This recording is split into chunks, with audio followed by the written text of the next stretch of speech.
തിരുവചനം തിരുവചനം. ഈശോമിശിഹായ്ക്ക് സ്തുതിയായിരിക്കട്ടെ. നമുക്ക് ബൈബിളൊക്കെ ഒന്ന് എടുക്കാം. മത്തായിയുടെ സുവിശേഷം 10-ാം അധ്യായം 1-ാമത്തെ വാക്യം ഇപ്രകാരമാണ്: അവൻ തൻ്റെ 12 ശിഷ്യന്മാരെ വിളിച്ച് അശുദ്ധാത്മാക്കളെ ബഹിഷ്കരിക്കുവാനും എല്ലാ രോഗങ്ങളും വ്യാധികളും സുഖപ്പെടുത്തുവാനും അവർക്ക് അധികാരം നൽകി. ഈശോ തൻ്റെ 12 ശിഷ്യന്മാരെ പ്രസംഗിക്കാൻ വേണ്ടി അയക്കുകയാണ്. ദൈവരാജ്യം സമീപിച്ചിരിക്കുന്നു എന്ന് പ്രസംഗിക്കാൻ അയക്കുകയാണ്. ഈ 12 ശിഷ്യന്മാർ ആരൊക്കെയാണെന്ന് മത്തായി ശ്ലീഹ പിന്നീട് അക്കമിട്ട് പറയുകയാണ്. അതിൻ്റെ അവസാനത്തെ പേരുകാരൻ ഇങ്ങനെയാണ്, അവസാനമായി എഴുതി വച്ചിരിക്കുകയാണ്: യേശുവിനെ ഒറ്റിക്കൊടുത്ത യൂദാസ് കറിയോത്ത. ഈ 12 ശിഷ്യന്മാരെയും ഈശോ പറഞ്ഞു വിട്ടു എന്ന് പറയുമ്പോൾ യൂദാസ് കറിയോത്തായെയും ഈശോ പറഞ്ഞു വിട്ടു. 12 ശിഷ്യന്മാർക്കും എന്തൊക്കെ കൊടുത്തോ അതെല്ലാം യൂദാസ് കറിയോത്തായ്ക്കും കിട്ടി. എന്താ പറയുക? അശുദ്ധാത്മാക്കളെ പുറത്താക്കാൻ, രോഗികളെ സുഖപ്പെടുത്താൻ, എല്ലാത്തിനുമുള്ള അധികാരം ഉൾപ്പെടെ കൊടുത്താണ് പറഞ്ഞു വിടുന്നത്. എന്താ പറയുന്നത്? ദൈവരാജ്യം സമീപിച്ചിരിക്കുന്നു, അങ്ങോട്ടേക്ക് കയറാനുള്ള മാർഗം എന്താണ്? ഇത് പറയുവാൻ യൂദാസിനെയും കർത്താവ് വിടുകയാണ്. കർത്താവിന് അറിയാം, തീർച്ചയായിട്ടും അറിയാം, യൂദാസ് ഈശോയെ ഒറ്റിക്കൊടുക്കാനുള്ളവനാണെന്ന്. അവൻ ഈശോയെ ഒറ്റിക്കൊടുക്കുമെന്ന് കർത്താവിന് മുൻകൂട്ടി അറിയാം. പക്ഷെ എന്നിട്ടും കർത്താവ് ഇതെല്ലാം കൊടുത്ത് അവനെയും പറഞ്ഞു വിടുകയാണ്. എന്തിനാണെന്നറിയാവോ? മറ്റുള്ളവരെ പഠിപ്പിക്കുമ്പോഴെങ്കിലും അവന് മനസ്സിലാക്കാനാവണം, സ്വർഗരാജ്യത്തിൽ എല്ലാവർക്കും പ്രവേശിക്കാൻ പറ്റും. ഇത്രയും അധികാരങ്ങൾ കൊടുത്ത് അയച്ച യൂദാസിനെ കുറിച്ച് കർത്താവ് പിന്നീട് ഒരു വാക്യം പറയും. യോഹന്നാൻ ശ്ലീഹ അവസാന ഭാഗത്ത് ഈശോ പ്രാർത്ഥിക്കുന്ന ഒരു രംഗമുണ്ട്, ശിഷ്യന്മാർക്ക് വേണ്ടി പ്രാർത്ഥിക്കുന്ന ഭാഗം. യോഹന്നാൻ്റെ സുവിശേഷം 17-ാം അധ്യായം 12-ാമത്തെ വാക്യം അത് ഇപ്രകാരമാണ്: ഞാൻ അവരോട് കൂടെ ആയിരുന്നപ്പോൾ അങ്ങ് എനിക്ക് നൽകിയ അവിടുത്തെ നാമത്തിൽ ഞാൻ അവരെ സംരക്ഷിച്ചു, ഞാൻ അവരെ കാത്തു സൂക്ഷിച്ചു. വിശുദ്ധ ലിഖിതം പൂർത്തിയാകാൻ വേണ്ടി നാശത്തിൻ്റെ പുത്രനല്ലാതെ അവരിൽ ആരും നഷ്ടപ്പെട്ടിട്ടില്ല. നമ്മളൊന്ന് ഓർക്കണം, കർത്താവ് തൻ്റെ ഏറ്റവും അടുത്ത് നിർത്താൻ ആഗ്രഹിച്ച 12 പേർ, തന്നോട് കൂടെ ആയിരിക്കാൻ ആഗ്രഹിച്ച് വിളിച്ചു ചേർത്ത 12 പേരിൽ ഒരുവനെക്കുറിച്ച് കർത്താവ് പിന്നീട് പറയുകയാണ്: ആ നാശത്തിൻ്റെ പുത്രനല്ലാതെ ആരും നഷ്ടപ്പെട്ടിട്ടില്ല. ഇവൻ നാശത്തിൻ്റെ പുത്രനായത് എങ്ങനെയാണെന്ന് നമ്മൾ ചിന്തിക്കണം. കർത്താവ് ചേർത്ത് നിർത്താഞ്ഞത് കൊണ്ടല്ല, അവൻ ഒറ്റിക്കൊടുക്കാനുള്ളവനാണ് എന്ന് കരുതിക്കൊണ്ട് കർത്താവ് ഒരു തരത്തിലും അവനെ മാറ്റി നിർത്തിയിട്ടില്ല. കൂടുതൽ സ്ഥാനങ്ങൾ അവന് കൊടുത്തിട്ടേ ഉള്ളൂ. പക്ഷേ അവൻ നാശത്തിൻ്റെ പുത്രനായിട്ട് മാറി. എന്തുകൊണ്ടാണെന്നറിയാവോ? അവനെ ചേർത്ത് നിർത്തിയ ദൈവസ്നേഹത്തെ മാത്രം അവൻ മനസ്സിലാക്കിയില്ല. ബാക്കിയെല്ലാം അവൻ കണ്ടു. കർത്താവിൻ്റെ ശക്തി എന്തുമാത്രം ഉണ്ടെന്ന് അവന് കൃത്യമായിട്ട് അറിയാമായിരുന്നു. കർത്താവ് എന്തെല്ലാം അത്ഭുതങ്ങൾ പ്രവർത്തിക്കുമെന്ന് അവൻ അറിയാമായിരുന്നു. കർത്താവിൽ വിശ്വസിക്കുന്നവർക്ക് എത്രമാത്രം അത്ഭുതങ്ങൾ ചെയ്യാൻ സാധിക്കുമെന്ന് അവൻ അറിയാമായിരുന്നു. പക്ഷേ ദൈവം എല്ലാം പുറത്ത് സ്നേഹിക്കുന്നവനാണ് എന്നത് മാത്രം മനസ്സിലായില്ല. അവൻ ഒറ്റിക്കൊടുക്കാനിരിക്കുന്നവനാണെന്ന് നേരത്തെ അറിയാം എന്ന സൂചന കർത്താവ് പല പ്രാവശ്യം കൊടുത്തിട്ടുണ്ട്. കർത്താവ് അവൻ്റെ മുഖത്ത് നോക്കി പറഞ്ഞിട്ടുണ്ട്: യൂദാസേ, നീ എന്നെ ഒറ്റിക്കൊടുക്കും, നീ എന്നെ ഒറ്റിക്കൊടുക്കുമെന്ന് കർത്താവ് പറഞ്ഞിട്ടുണ്ട്. എന്നിട്ടും ചേർത്ത് നിർത്തുന്നുവെങ്കിൽ ആ സ്നേഹം എന്തുമാത്രം വലുതാണെന്ന് അവൻ മനസ്സിലാക്കിയില്ല എന്നത് മാത്രമാണ് പ്രശ്നം. കർത്താവ് എപ്പോഴും ഇതുപോലെയാണ്. കർത്താവിന് ആരെയും മാറ്റി നിർത്താൻ പറ്റുകയില്ല. എത്ര പാപം ചെയ്ത് അകന്നു പോയാലും ആ ഒരു അല്പസമയത്തേക്കൊന്നും മാറി നിൽക്കുമെന്നല്ലാതെ ഒരിക്കലും സ്ഥിരമായി ആരെയും മാറ്റി കളയുകയില്ല. ദൈവത്തിൻ്റെ ഹിതം എന്താണെന്നറിയാമോ? എല്ലാവരും രക്ഷിക്കപ്പെടണം, എല്ലാവരും കർത്താവിൻ്റെ സ്നേഹത്തിലേക്ക് വരണം. ഇതാണ് കർത്താവിൻ്റെ ആഗ്രഹം. അതുകൊണ്ട് യെശയ്യാ പ്രവാചകൻ്റെ പുസ്തകത്തിൽ 1-ാം അധ്യായത്തിൽ തന്നെ നമ്മൾ വായിക്കുമ്പോൾ നമുക്ക് ആകെപ്പാട് ഒരു വെല്ലാഴിക തോന്നും. കാരണം എന്താണെന്നറിയാമോ? ആദ്യ സമയത്ത് കർത്താവ് പറയാണ്: ഞാൻ നിങ്ങളെ അങ്ങനെ ചെയ്യും, നിങ്ങൾ അനുസരണമില്ലാത്ത സന്തതികളാണ്, ഭയങ്കര പ്രശ്നമെല്ലാം കൂടെ പറയും. എന്നിട്ട് അവസാനം പറയുകയാണ്: വരുവിൻ, നമുക്ക് രമ്യപ്പെടാം. നിങ്ങളുടെ പാപം കടും ചുമപ്പാണെങ്കിലും ഞാൻ മഞ്ഞുപോലെ വെണ്മയുള്ളതാക്കാം. കർത്താവ് ഇങ്ങനെ സ്നേഹിച്ച് ചേർത്ത് നിർത്തുന്ന ആളാണ്, സ്നേഹിച്ച് ചേർത്ത് നിർത്തുന്ന ആളാണ്. പക്ഷെ അവസാനം ഈ യൂദാസിനെ കുറിച്ച് കർത്താവ് പറഞ്ഞു: ആ നാശത്തിൻ്റെ പുത്രനല്ലാതെ ആരും നഷ്ടപ്പെട്ടു പോയില്ല. ഇവൻ നാശത്തിൻ്റെ പുത്രനായത് എങ്ങനെയാണെന്നാണ് നമ്മളിന്ന് ചിന്തിക്കുക.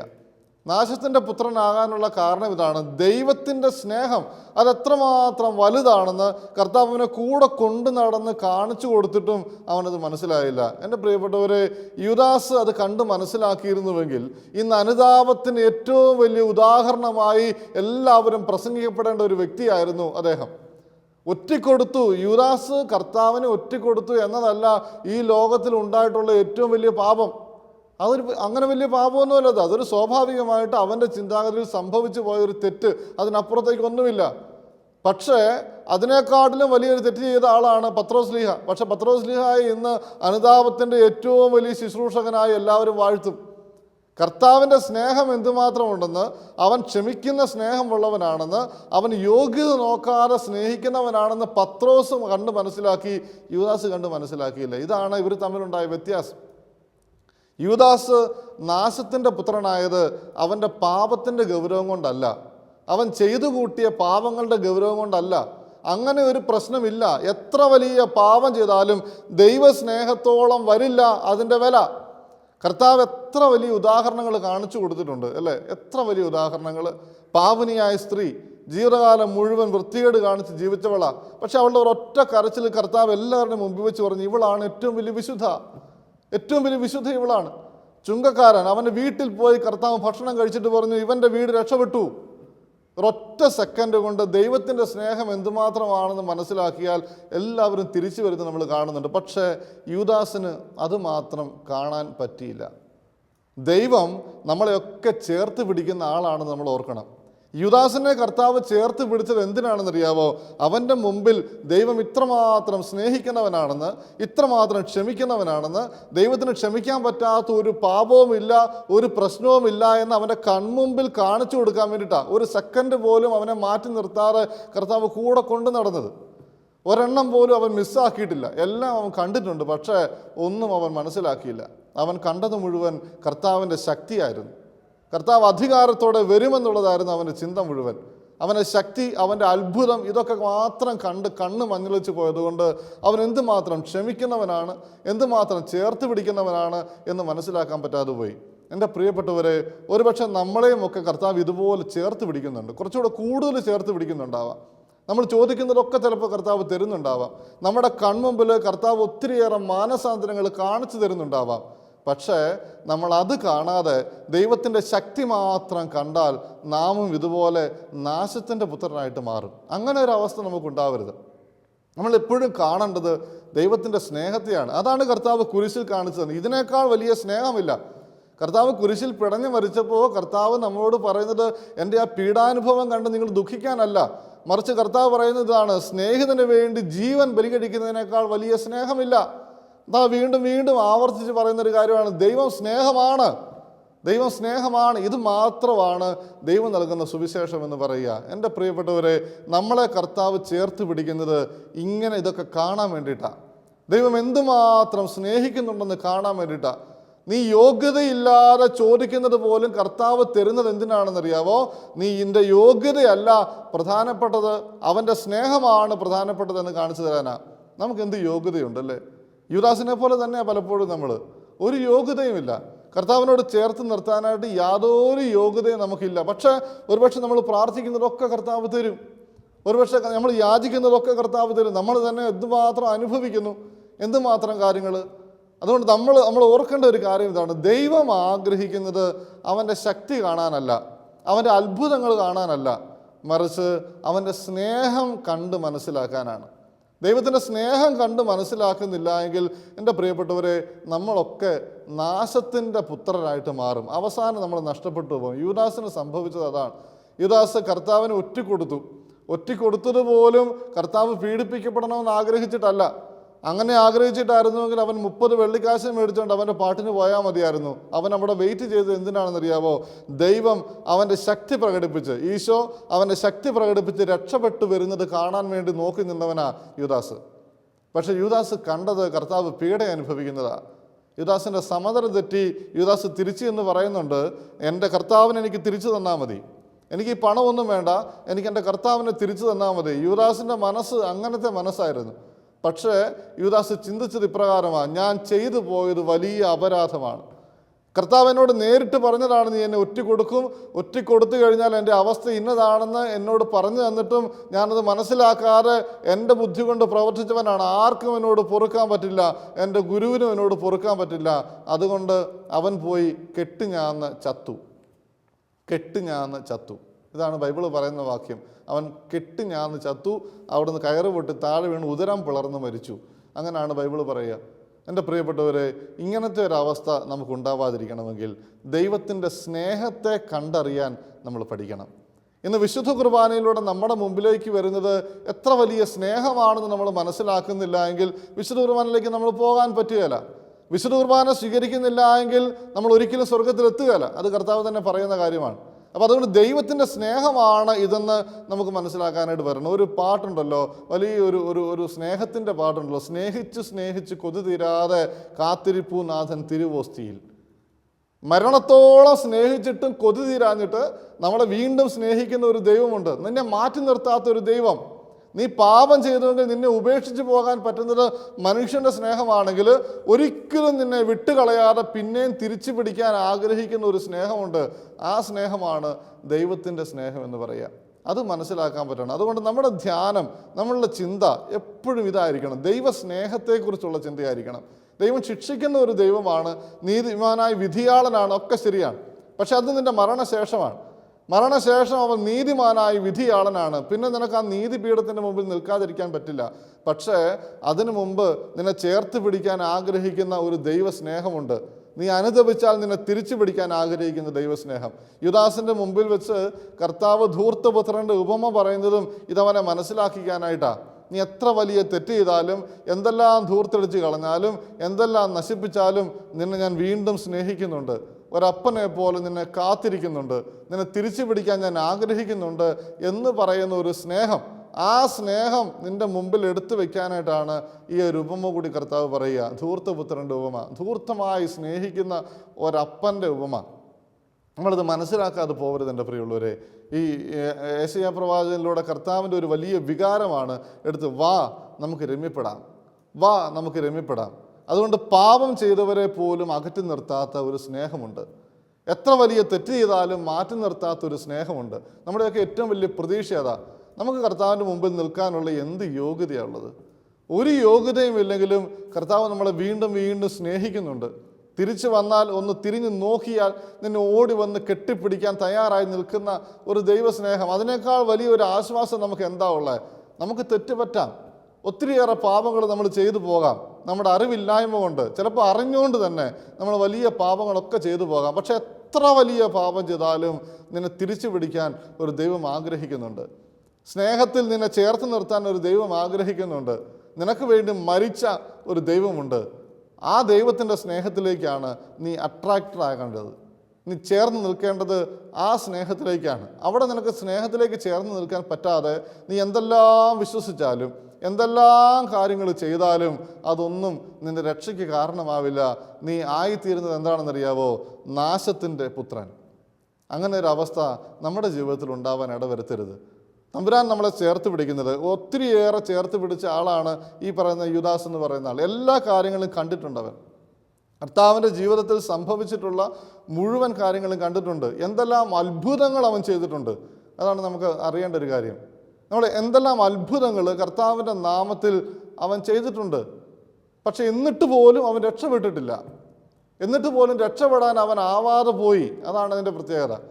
അതുകൊണ്ട് എന്തെല്ലാം അത്ഭുതങ്ങൾ ചെയ്തു, എന്തെല്ലാം കാര്യങ്ങൾ പറഞ്ഞു, എന്തെല്ലാം കാര്യങ്ങൾ കണ്ടു, ഇതൊന്നും സ്വർഗത്തിലെത്താനുള്ള മാർഗങ്ങളല്ല എന്നോർക്കണം. സ്വർഗത്തിലെത്താൻ ഒരൊറ്റ മാർഗമാണുള്ളത്, ദൈവത്തിൻ്റെ സ്നേഹത്തിലേക്ക് തിരിച്ചു വരിക, ദൈവസ്നേഹത്തിലേക്ക് തിരിച്ചു വരിക. നിന്നെ എന്തുമാത്രം കർത്താവ് സ്നേഹിക്കുന്നുണ്ടെന്ന് നീ ഒന്ന് ചിന്തിച്ചാൽ നിനക്ക് അനുദപിക്കാതിരിക്കാൻ പറ്റില്ല. ബാക്കിയുള്ള കാര്യങ്ങളെക്കുറിച്ച് ഞാൻ വലിയ പാപം ചെയ്തു പോയി എന്ന് പറയുന്നതല്ല അനുതാപം. മറിച്ച് ഞാൻ ഇത്ര വലിയ പാപം ചെയ്താലും എൻ്റെ ദൈവം എന്നെ സ്നേഹിക്കുന്നുണ്ട്, ആ സ്നേഹത്തിലേക്ക് ഞാൻ തിരിച്ചു ചെല്ലും എന്ന് പറയുന്നതാണ് അനുതാപം. അതാണ് ധൂർത്തപുത്രൻ ചെയ്തത്. ഞാൻ എൻ്റെ അപ്പൻ്റെ അടുത്തേക്ക് തിരികെ പോകും. ആ തിരികെ പോകാനുള്ള ചിന്താഗതിയാണ്, ആ സ്നേഹത്തെ ഓർത്തെടുക്കലാണ് അനുതാപം എന്ന് പറയുക. അതുകൊണ്ട് നമുക്കുണ്ടാവേണ്ട ചിന്ത ഇതാണ്: എൻ്റെ ദൈവം എന്നെ ഒത്തിരിയേറെ സ്നേഹിക്കുന്ന ദൈവമാണ്. ഞാനിപ്പോൾ വലിയ പാപിയായിരിക്കാം, പക്ഷേ ഈ സെക്കൻഡിൽ ഞാൻ അനുദപിച്ചാലും എൻ്റെ ദൈവം എന്നെ തിരിച്ചു പിടിക്കും. പഴയ ആ സ്നേഹം എനിക്ക് തിരിച്ചു തരും. ആ ഒരു ഉറപ്പാണ് അനുതാപം എന്ന് പറയുന്നത്. ഈ അനുതാപത്തിലേക്ക് നമ്മളെ ക്ഷണിക്കാൻ വേണ്ടിയിട്ടാണ് ഈശോ ഈ ലോകത്തിലേക്ക് വന്നത്. അതുകൊണ്ട് തന്നെ അവൻ പ്രസംഗിച്ചത് മുഴുവൻ ഈ അനുതാപത്തെക്കുറിച്ച് മാത്രമായിരുന്നു. അവൻ നമുക്ക് വേണ്ടിയിട്ട് മരിച്ചത് നമ്മൾ അനുദപിക്കാൻ വേണ്ടിയിട്ടായിരുന്നു, നമ്മൾ സ്വർഗത്തിലെത്താൻ വേണ്ടിയിട്ടായിരുന്നു. കർത്താവ് നമ്മളെ ചേർത്ത് പിടിക്കാൻ ഒത്തിരിയേറെ ആഗ്രഹിക്കുന്നുണ്ട് എൻ്റെ പ്രിയമുള്ളവരെ. ആ സ്നേഹത്തിലേക്ക് നമുക്കൊന്ന് ചേർന്ന് നിൽക്കാനായിട്ട് പറ്റണം. ഒന്ന് നമ്മളത് ഓർക്കുന്നത് നല്ലതാണ്. ഒരു മകനെ, സ്വന്തം മകനെ വെറും സൃഷ്ടിയായ മനുഷ്യനെ രക്ഷിക്കാൻ വേണ്ടി പീഡ അനുഭവിക്കാൻ വേണ്ടി വിട്ടുതന്ന ഒരു ദൈവസ്നേഹം, അതിനപ്പുറത്തേക്ക് എങ്ങനെ സ്നേഹിക്കാൻ പറ്റും നമ്മളെ? നമ്മൾ ക്രിസ്മസ് ആഘോഷിക്കുന്ന സമയത്ത് നമുക്ക് വലിയ ആഘോഷമാണ്, കാരണം രക്ഷകൻ നമുക്ക് വേണ്ടി പിറന്നു, ശരിയാണ്. പക്ഷേ ഈ രക്ഷകനെ സ്വർഗത്തിൽ നിന്ന് ഭൂമിയിലേക്ക് ഇറക്കിയ ഒരു പിതാവുണ്ട്. ആ പിതാവ് ഭൂമിയിലേക്ക് ഇറക്കുമ്പോൾ തന്നെ ആ പിതാവിനറിയാം എന്തുമാത്രം പീഡയാണ് തൻ്റെ പുത്രൻ സഹിക്കേണ്ടി വരുന്നതെന്ന്, അല്ലേ? പീഡ സഹിക്കാൻ വേണ്ടി, കൊല്ലപ്പെടാൻ വേണ്ടി ഒരു മകനെ പറഞ്ഞു വിടുന്ന അപ്പൻ്റെ വേദന ഒന്നോർക്കണം. അങ്ങനെ പറഞ്ഞു വിടണമെങ്കിൽ അതിനേക്കാൾ സ്നേഹമുള്ള മറ്റെന്തെങ്കിലും ഉണ്ടാവണം. സ്വന്തം മകനെ കൊലയ്ക്ക് കൊടുക്കണമെങ്കിൽ അതിനേക്കാൾ സ്നേഹമുള്ള മറ്റെന്തെങ്കിലുമൊക്കെ ഉണ്ടാവണം. നമ്മൾ ചില സിനിമയൊക്കെ കാണുന്ന സമയത്ത് ഇങ്ങനെയൊക്കെ കാണാറുണ്ട്, അല്ലേ? രാഷ്ട്രീയത്തിലൊക്കെയുള്ള ആളുകൾ രാജ്യത്തെ രക്ഷിക്കാൻ വേണ്ടി സ്വന്തം മകനെ പോലും ബലി കഴിക്കുന്നതൊക്കെ നമ്മൾ കാണാറുണ്ട്. കണ്ടിരിക്കാൻ നല്ലതാണ്. പക്ഷേ അതിൻ്റെ അകത്തൊരു പ്രത്യേകത, രാജ്യത്തിൻ്റെ ആളുകൾക്ക് ആ മകനേക്കാൾ കൂടുതൽ പ്രാധാന്യം കൊടുക്കുന്നത് കൊണ്ടാണ് ഈ മകൻ്റെ മരണം പോലും ലാഘവ ബുദ്ധിയോടെ അപ്പൻ കാണുന്നത്. അപ്പോൾ നമ്മൾ അത് ചിന്തിക്കേണ്ട കാര്യം ഇതാണ്, പിതാവ് തൻ്റെ പുത്രനെ ഈ ലോകത്തിൽ ഇത്രമാത്രം പീഡ സഹിക്കാൻ വേണ്ടി വിട്ടുകൊടുത്തുവെങ്കിൽ എന്നെയും നിങ്ങളെയും ഈ ദൈവം എത്രമാത്രം സ്നേഹിച്ചിട്ടായിരിക്കണം. നമ്മൾ മറന്നു പോകുന്ന കാര്യമായതുകൊണ്ടാണ് അച്ഛനെന്തൊന്ന് ഓർമ്മിപ്പിക്കുക.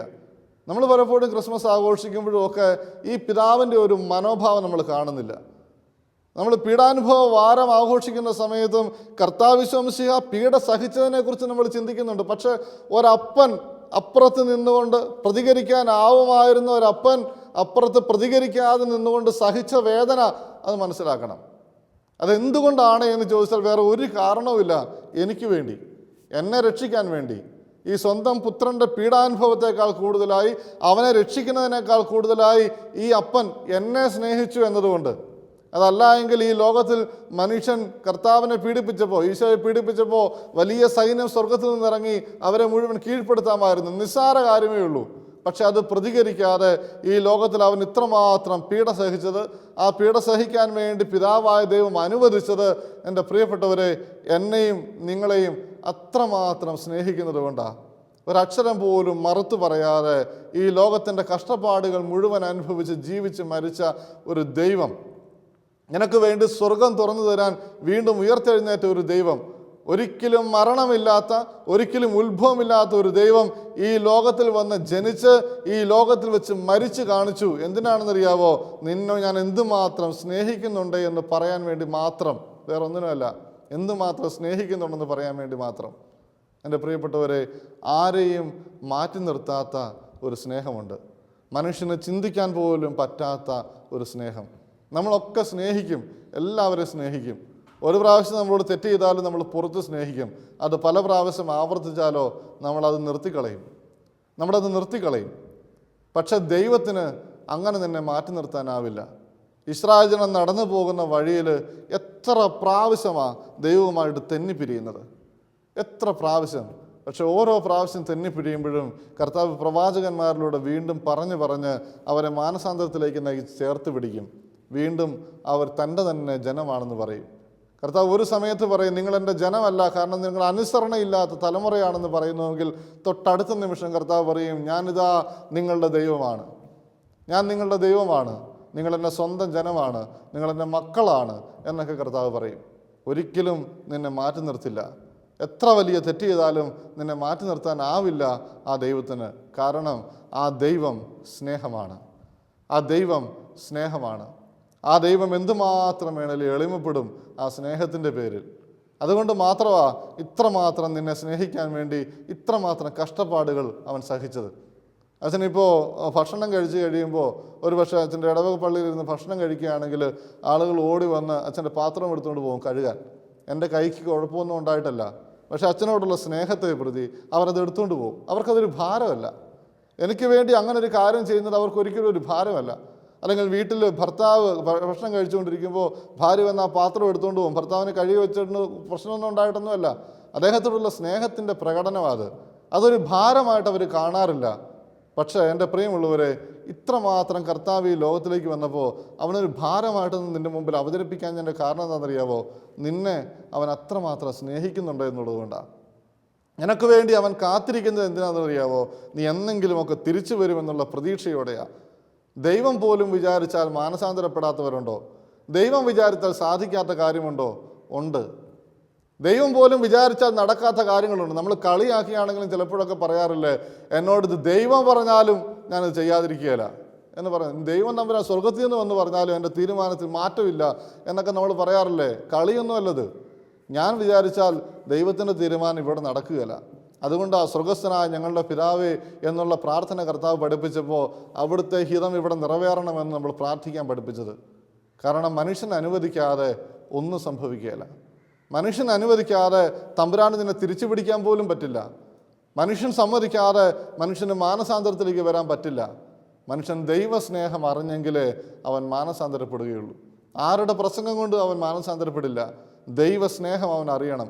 നിന്നോട് ക്ഷമിക്കാൻ കാത്തിരിക്കുന്ന ഒരു സ്നേഹമുണ്ട്. നിന്നോട് എന്നും ക്ഷമിക്കാൻ അവൻ തയ്യാറാണ്. നീ പാപം ചെയ്തു എന്നതിൻ്റെ പേരിൽ നിന്നെ മാറ്റി നിർത്താത്തൊരു ദൈവമുണ്ട് എന്ന ചിന്ത നിനക്കുണ്ടെങ്കിലേ എൻ്റെ പ്രിയപ്പെട്ടവരെ മാനസാന്തരത്തിലേക്ക് നിനക്ക് വരാൻ പറ്റുള്ളൂ. ദൈവത്തിൻ്റെ ഈ സ്നേഹത്തെ നീ മനസ്സിലാക്കണം. പാപിയാണെന്നോർത്ത് നഷ്ടപ്പെട്ടു പോയിട്ടില്ല. പാപിയാണെന്നോർത്ത് ആരും നരകത്തിലേക്ക് പോവുകയുമില്ല. എത്ര വലിയ പാപിയാണെങ്കിലും നിനക്ക് സ്വർഗത്തിൽ പ്രവേശനമുണ്ട്. അതിനൊത്തിരി ഉദാഹരണങ്ങൾ കർത്താവ് നമ്മുടെ മുമ്പിൽ കാണിച്ചു തരുന്നുണ്ട്. പാപിനിയായ സ്ത്രീ, നല്ല കള്ളൻ, ജീവിതാവസാനം വരെ കള്ളത്തരം കാണിച്ചവനാണ്, നല്ല കള്ളൻ, പത്രോസ് ലീഹ, ഇതൊക്കെ നമ്മുടെ ഉദാഹരണങ്ങളാണ്. ദൈവം തിരിച്ചു പിടിക്കുന്ന ഉദാഹരണങ്ങളാണ്. അഗസ്തീനോസ് പുണ്യവാളനെ കുറിച്ച് നമ്മൾ കേട്ടിട്ടുണ്ട്. ജീവിതത്തിൽ കാണിക്കാത്ത വൃത്തികേടുകളൊന്നുമില്ല. പക്ഷെ ഒറ്റ മാനസാന്തരം കൊണ്ട് ദൈവസ്നേഹത്തെ മനസ്സിലാക്കി പ്രവർത്തിച്ചതോടെ ആ ആള് ലോകത്തിൽ ജീവിച്ചിരുന്നതിൽ ഏറ്റവും വലിയ വിശുദ്ധനായിട്ട് മാറി, വേദപാരംഗതനായിട്ട് മാറി. എൻ്റെ പ്രിയപ്പെട്ടവരെ, നിന്നെ തള്ളിക്കളയുന്നവനല്ല ദൈവം. മറിച്ച് നീ പോയാലും നിൻ്റെ പുറകെ നടന്ന് നിന്നെ തേടിപ്പിടിക്കുന്ന ഒരു സ്നേഹമാണ് ദൈവം. അതുകൊണ്ട് തന്നെയാണ് കർത്താവ് ഇപ്രകാരമുള്ള ഉപമകളൊക്കെ ഒത്തിരിയേറെ പറയുക. കാണാതെ പോയ ആട് അവനെ തേടി പിടിക്കും കർത്താവ്. കാണാതെ പോയ മനുഷ്യക്കുഞ്ഞ്, ധൂർത്തപുത്രനുടെ ഉപമ. കർത്താവ് അവിടെ കാത്തിരിക്കും. നീ ഒന്ന് തിരിഞ്ഞു നിന്നാൽ, ആ സ്നേഹം ഒന്ന് മനസ്സിലാക്കിയാൽ. എൻ്റെ അപ്പൻ്റെ സ്നേഹം മനസ്സിലാക്കി അപ്പൻ്റെ സ്നേഹത്തിലേക്ക് തിരിഞ്ഞു നടക്കുന്നവനെ കെട്ടിപ്പിടിച്ച് ചുംബിക്കുന്ന ഒരു സ്നേഹമുണ്ട്. നിന്നെ മാറ്റി നിർത്താത്ത ഒരു സ്നേഹം.